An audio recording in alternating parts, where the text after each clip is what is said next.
एक समय की बात है, एक छोटे से गांव में एक बूढ़ी माँ और उसका बेटा रहते थे। बेटा बहुत मेहनती था, लेकिन गरीबी के कारण उनका जीवन बहुत कठिन था।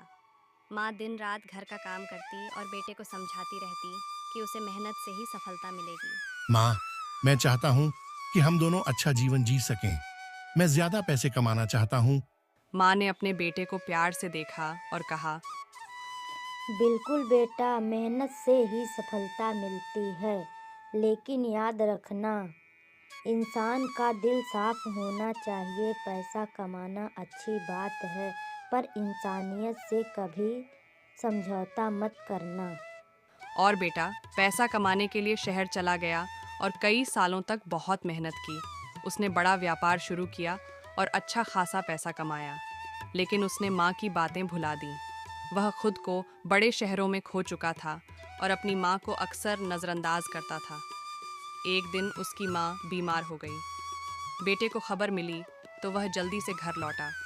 जब उसने अपनी माँ को देखा तो वह बहुत दुखी हुआ।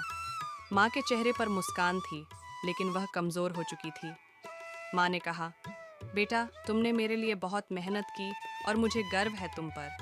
लेकिन कभी कभी छोटी छोटी बातें ही सबसे ज़्यादा मायने रखती हैं। बेटा अपनी माँ के पास बैठकर रोने लगा और समझ गया कि असली सफलता प्यार, परिवार और इंसानियत में है। उसने अपनी माँ के पास वक्त बिताना शुरू किया और अपनी सारी कमाई को गरीबों और ज़रूरतमंदों में बांटने का निर्णय लिया। इस कहानी से हमें ये सीख मिलती है कि सच्ची खुशी माँ बाप से मिलती है और वही सच्चा धन है। Please like, share and subscribe.